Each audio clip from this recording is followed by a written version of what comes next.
The fire alarm was still beeping when she said it. Submit or suffer. That's the last sentence my wife ever said to me while I still considered myself her husband. The irony? She said it barefoot, holding a burnt pan in one hand, smoke still clinging to her perfect kitchen hair. The eggs were ruined. My life was too. I laughed, not because it was funny, but because it was so far removed from reality I thought I was dreaming. I didn't answer her. I just stepped over the smoke detector battery that had fallen on the floor, grabbed my hoodie from the banister, and walked out the front door like a man who'd finally accepted a dare.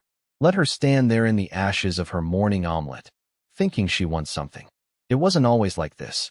But no, this isn't one of those stories where I rewind and tell you how we fell in love over coffee and shared playlists. No, screw that. That story's dead. This is the story about what happens when the one person you protected with everything becomes the one who holds your heart hostage and then dares you to escape. It started unraveling 3 months ago, on a Thursday, around 2:18 a.m. That's when I got the first anonymous envelope. Inside was a single Polaroid and a sticky note that said, "You don't know her like you think you do." No return address. No sender. No explanation. Just her, blurry, but unmistakable, sitting too close to a man I'd never seen before in a booth I recognized all too well. Café Lucien on 8th. Our spot. I didn't ask her about it. Yet. I just watched. That week, she came home late 3 times. One excuse after another. New clients. Traffic. Dead phone. Meetings that ran over. Then came the name. Jordan. Not a friend.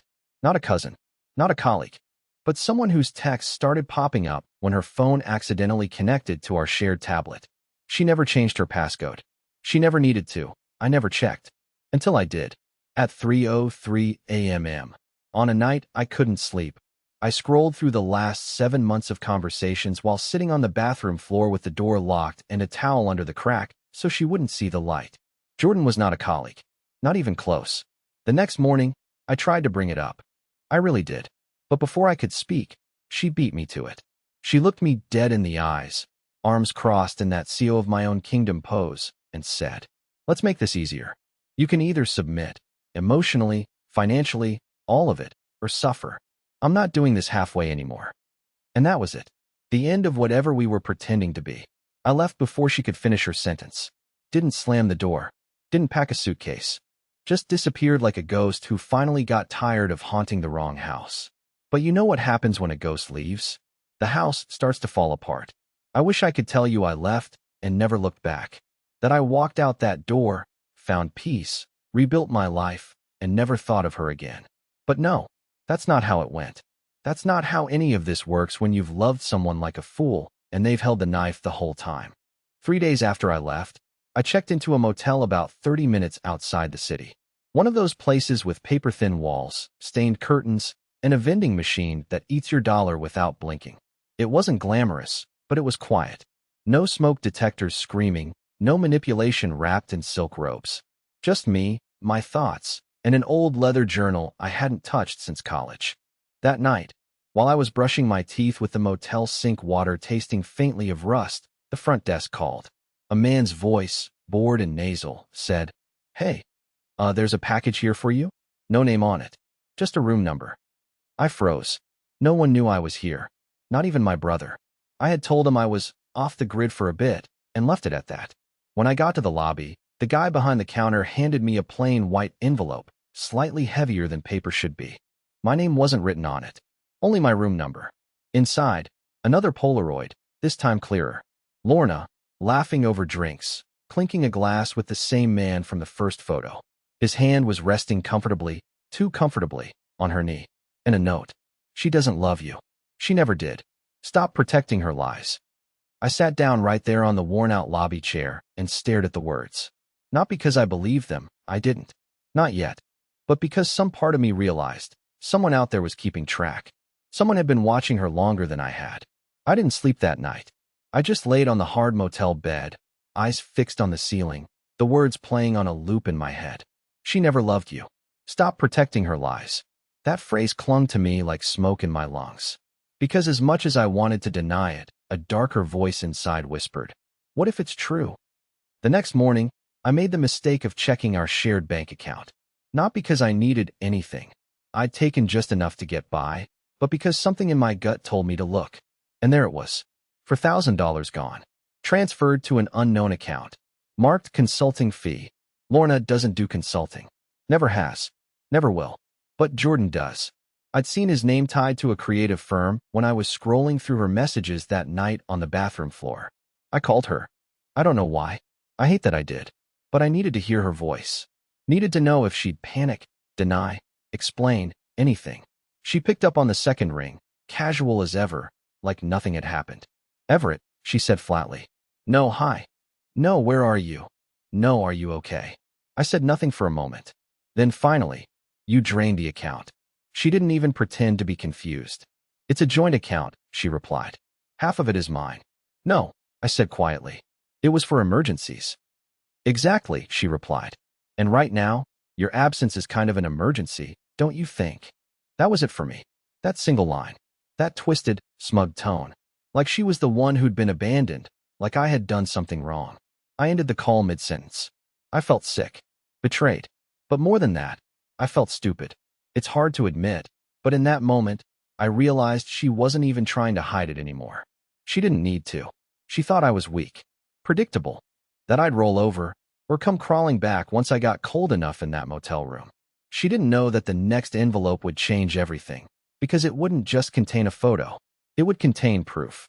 And once I had proof, I wasn't just going to walk away. I was going to watch her world collapse, one piece at a time.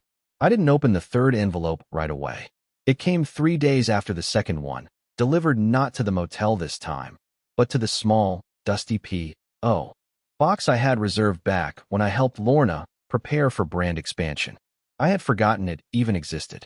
Apparently, someone hadn't. It was a thick yellow mailer. Inside, a flash drive.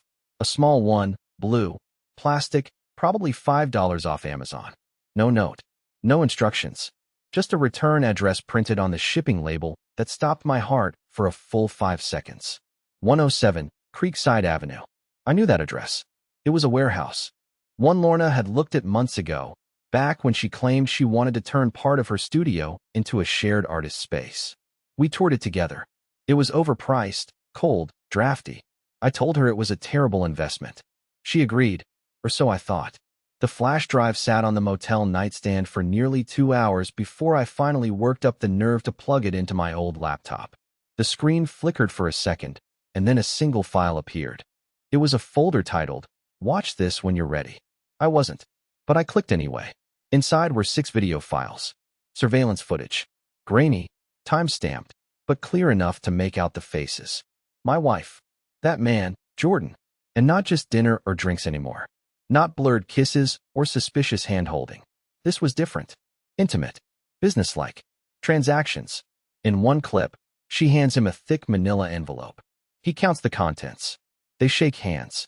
In another, he's installing what looks like lighting rigs, scaffolding, setting up a photo shoot inside the warehouse I thought we'd passed on. But the worst wasn't the betrayal. It was what came near the end of the final clip. A clipboard. A lease agreement. Signed in her name. Co-signed by mine. She had forged my signature. My stomach flipped. I felt cold all over, like every nerve had gone numb. I stared at the screen, blinking, rereading the same blurry lease line over and over until my eyes stung. I didn't know whether to scream or be sick. Lorna had crossed into criminal territory. I wasn't just some weak husband she could humiliate behind closed doors anymore. I was a name on a legal document, one that could leave me liable for a lease I never agreed to, tied to a building I didn't own, co-signed with a man who was clearly more than just a fling. I started connecting dots I didn't want to connect. The sudden disappearances, the missing funds, the consulting fees, and now this warehouse, this forged signature, this staged business that had nothing to do with art and everything to do with using me like a stepping stone while I played house husband with blinders on. But it wasn't just her betrayal that haunted me. It was the question, who sent this footage? And why? Who was tracking her? Who had access to this level of surveillance? Was it someone trying to help me, or someone trying to hurt both of us? I didn't tell anyone what I'd seen. I kept it quiet, let it rot inside me like spoiled food. I knew I had to be careful. If she was willing to forge my name, drain accounts, manipulate me emotionally and financially, what else was she capable of? The next day, I drove to 107 Creekside Avenue.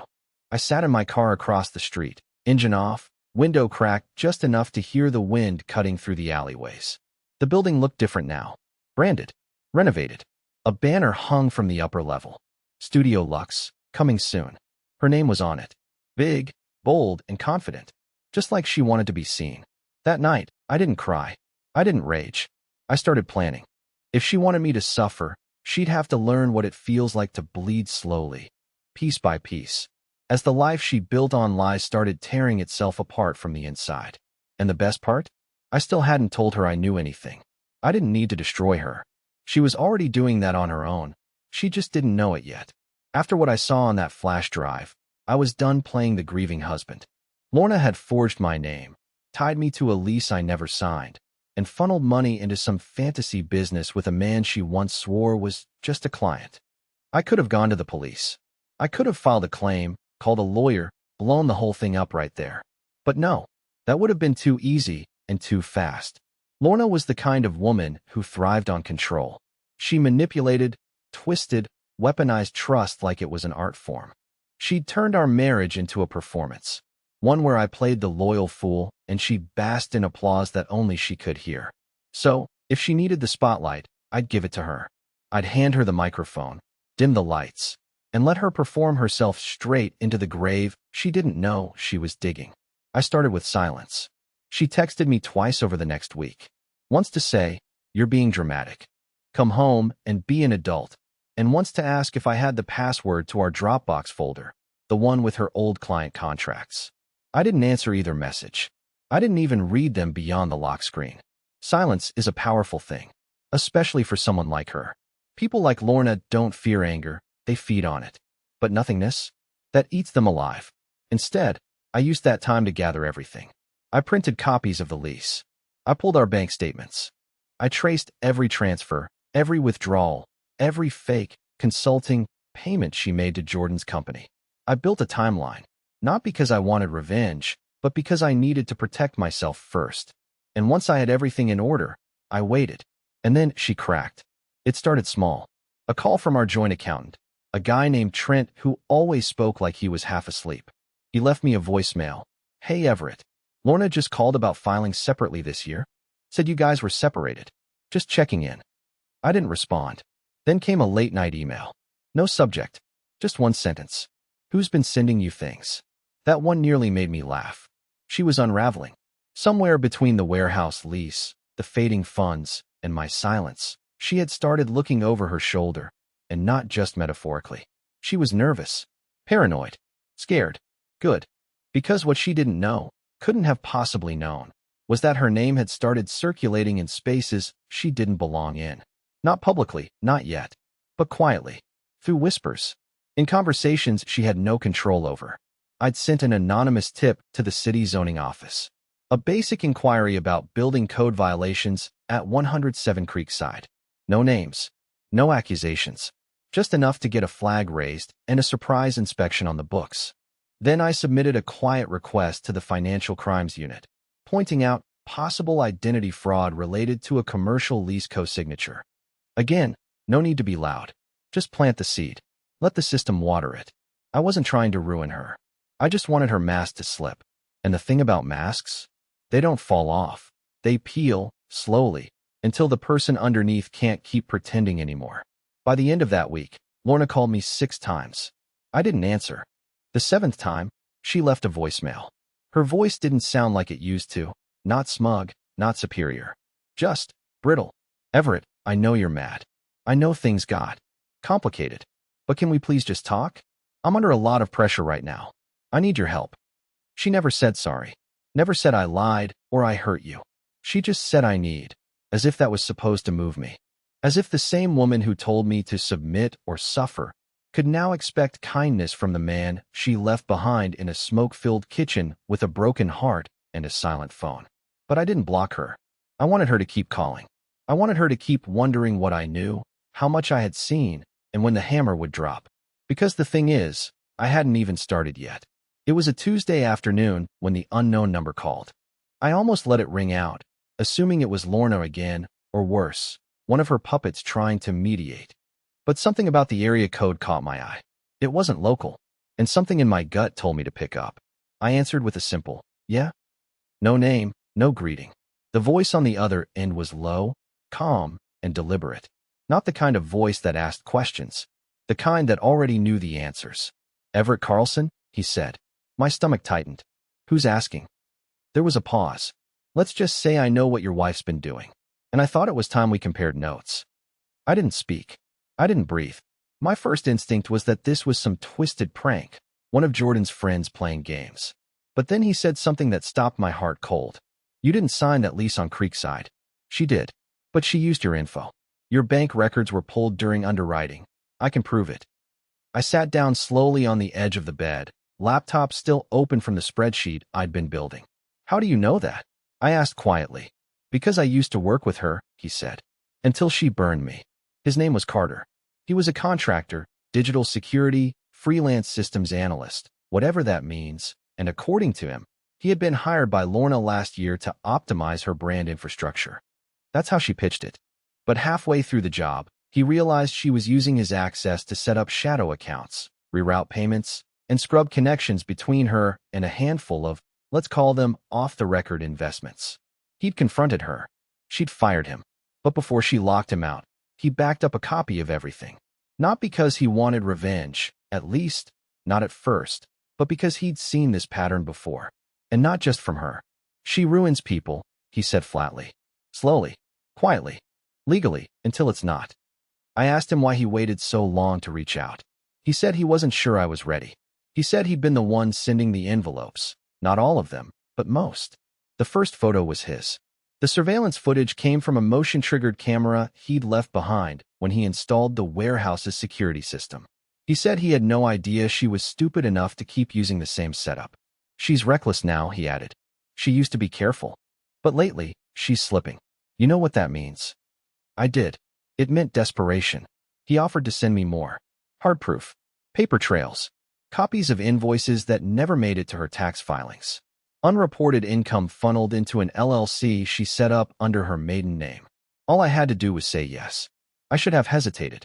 I should have asked more questions, verified everything, kept my head cool. But instead, I said, send it. 2 hours later, I received a zip file that cracked my world open. Not just because of what was inside, but because it showed me something I hadn't considered before. This wasn't just about Lorna being unfaithful or greedy or manipulative. She was criminal. She was laundering money through fake branding contracts, falsifying invoices with Jordan's firm, and worst of all, she had dragged me into it on paper. I was listed as a silent partner on 2 of the shell companies. My name, my social, my forged signature. If any of this collapsed, I wouldn't just be left with a broken marriage. I'd be left with charges. That night, I didn't sleep. I sat in the parking lot of a grocery store at 1 a.m., staring at the flickering lights above the empty carts, thinking about how close I'd come to being buried next to her. Not physically, but legally. She hadn't just lied to me. She'd used me as a shield, as a scapegoat, as a name she could sign on a dotted line and then discard when it suited her. And now? Now I had every receipt. But I wasn't going to the police. Not yet. Because if Lorna was spiraling, I needed her to hit the bottom publicly. Not behind bars. Not in secret. But in front of everyone who ever believed her lies. Clients, friends, family, every polished influencer she shook hands with at those rooftop mixers. She always came home from smelling like gin and roses. The reckoning wouldn't come from me. It would come from the people she lied to. I just had to give them the truth. I didn't need to lie about Lorna. I just had to let the truth speak a little louder. After Carter's bombshell, the files, the forged documents, the offshore account tied to her maiden name, I finally saw the full picture. It wasn't just infidelity, not just a love triangle. It was a web of ego, illusion, and financial manipulation. And the worst part? She had done it all without a trace of remorse. She had planned this.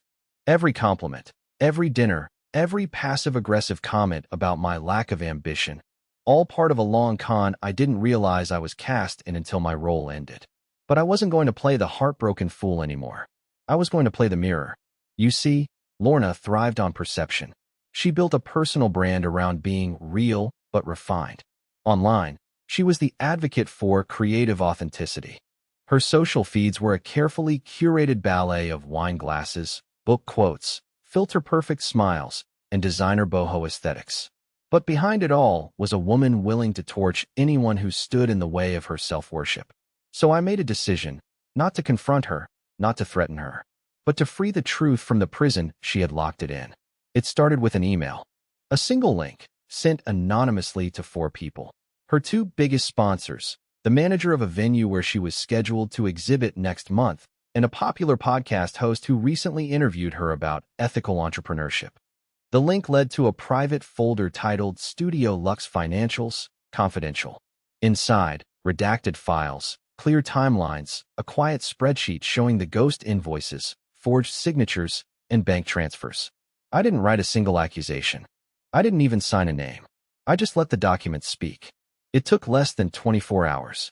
I was in a grocery store parking lot again, the same one as before, when Carter texted me. Check her socials. It's starting. I opened her page. Her last 4 posts had been flooded with comments.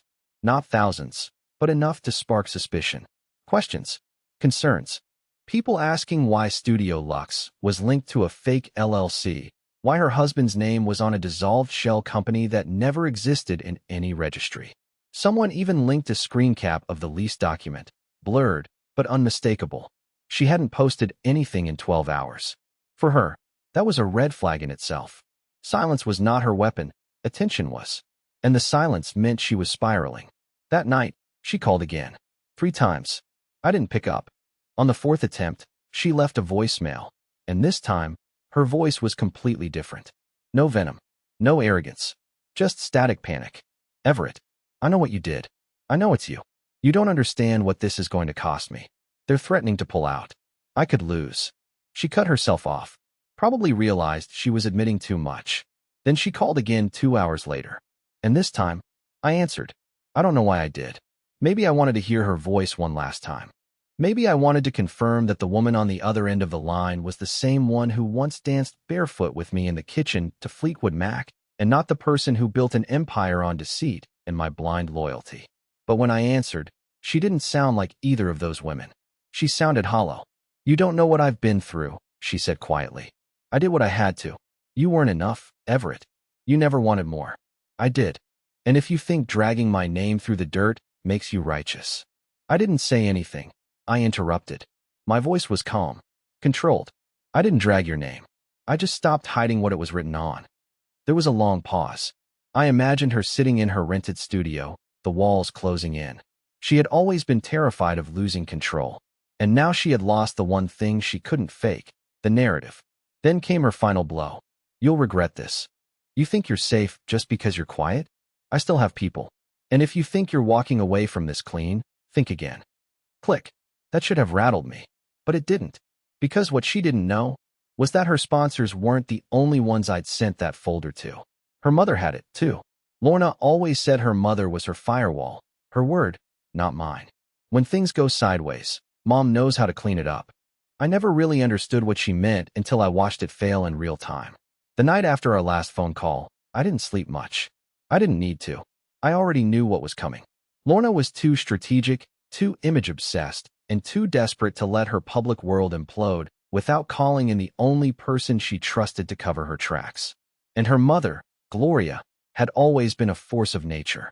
Wealthy, widowed early, sharp as a blade, and allergic to public shame. She was old money with new rules, a fixer in heels and pearls. When Lorna was caught cheating on her first college boyfriend, Gloria convinced the school to expel him for harassment. That's the kind of influence she had. So I knew when Gloria got involved, it wasn't going to be subtle. What Lorna didn't know was that Gloria already had the same documents her daughter was panicking over.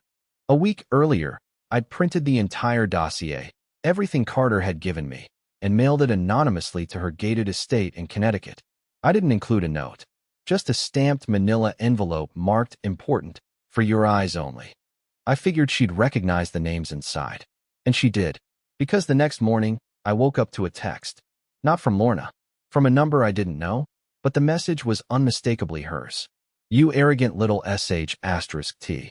You think my mother is going to take your side? That's when I knew it had happened. Gloria hadn't called her, hadn't warned her, hadn't even asked for clarification. She'd gone quiet. And for someone like Lorna, silence from her mother was the first crack in the fortress. I later found out from Carter, who was still monitoring a few of her digital threads, that Gloria had immediately contacted a private corporate attorney and started quietly distancing her estate holdings from anything linked to Studio Luxe or Jordan Shell firms. She even requested a full audit of Lorna's trust fund usage over the past 2 years. One of her assistants flagged 6 unauthorized withdrawals, all tied to creative consulting expenses. In short, Gloria was preparing to cut her off. And Lorna? She lost her damn mind. The next 2 days were chaos. She deleted her social media accounts, issued a vague press statement about slander and false documentation, and tried to spin the scandal as a sexist attack on female-led business. But her voice was shaking during the video.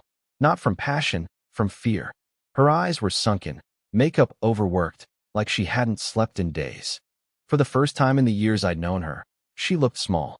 Not physically, spiritually. Like the machinery that kept her legend alive had finally started to rust and groan under the weight of its own lies. And still, I said nothing. But the final nail didn't come from me. It came from someone she forgot existed entirely, a woman named Brielle. Soft-spoken, mid-30s, former intern at one of Lorna's earlier startup ventures. I hadn't thought about her in years. Apparently, neither had Lorna, until Brielle posted a 6-minute video on LinkedIn of all places, outlining exactly how Lorna used unpaid interns to funnel work through Jordan's firm, claiming it as mentorship, then filing tax deductions for the labor as contractor expenses. The video wasn't emotional. It wasn't dramatic. It was calm, professional, and brutal. It was also backed with screenshots, spreadsheets, and email headers. Carter sent it to me within 20 minutes of it going live. And once that hit, the story broke wide open. Not TMZ big, not front-page news, but big enough. Enough to tank her speaking engagements. Enough to get her blacklisted from the same gallery circuit she once paraded through like royalty. Enough to make the brand partnerships pull their contracts before she could even issue a defense. She had always said, "Control the story, and you control the truth." But the truth didn't need control anymore. It just needed room to breathe. I watched the entire thing unfold from a cafe window, sipping burnt coffee, my phone buzzing like a hornet nest with updates I didn't ask for. And I didn't smile. I didn't cheer. I just sat there, stunned, numb, as the woman who once told me to submit or suffer tried desperately to claw back the world she'd built on borrowed masks and forged names. And the worst part? She still had no idea what was waiting in the mailbox at her loft. Because I hadn't just mailed a copy of the financial records to her mother. I'd mailed the originals to the IRS. It had been 73 days since I walked out of that house, since she told me to submit or suffer, since I said nothing and let the storm build on its own. 73 days of slow, deliberate healing. Some nights I still woke up panicked, convinced she'd somehow pull me back into her orbit. Some mornings I stared at the mirror and wondered who I'd become now that my life was mine again. But by the end of those 73 days, I had changed. I'd found a rhythm, a quiet life, a job offer from a local college to teach part-time, which I took. Mornings spent reading on the patio, afternoons grading papers with jazz in the background. Carter and I still emailed once a week. No more surveillance, no more drama, just strange friendship born out of chaos. I even started going to a support group for people who'd been financially manipulated by spouses. Turns out, there were a lot more me out there than I'd ever imagined. So when the knock came at 6:47 p.m., soft, uncertain, I almost didn't answer. But curiosity still lived somewhere in my chest. I opened the door. There she was, Lorna. But not her. Not the woman who had staged every photo, every outfit, every line of every public performance. No, this was someone stripped down, quiet, makeup smudged, hair tied back without polish or intention. Her eyes looked older. Her hands trembled when she held a plastic grocery bag. No purse, no jewelry, no phone in sight. She spoke first. "I don't expect you to say anything. I wanted to see you. Not to fight, not to beg. Just to say thank you." I didn't speak. She looked down, embarrassed. "They froze the accounts last week. Jordan disappeared. My mom, she won't return my calls. It's all gone. But the weird thing is," she swallowed hard, voice cracking, I don't hate you for it." That stunned me. For a moment, I forgot how to feel. She stepped back as if preparing for me to slam the door. "I know I don't deserve kindness or forgiveness, but I wanted to tell you something anyway." I waited. She looked me in the eyes, really looked, like maybe for the first time in years. "You were never the weak one, Everett." I was. I just wore it louder. Then, without waiting for a response, she placed the plastic bag on the step, filled with unopened letters, keys, receipts, old notebooks, and turned to leave. But before she could walk away, I spoke. "Lorna." She paused. "I hope you find peace." She stood there for a long moment, shoulders rising, falling. Then she nodded once and walked off into the fading evening light. No dramatics, no breakdown, no scene. Just a quiet ending. I stood in the doorway long after she was gone. I didn't feel victorious.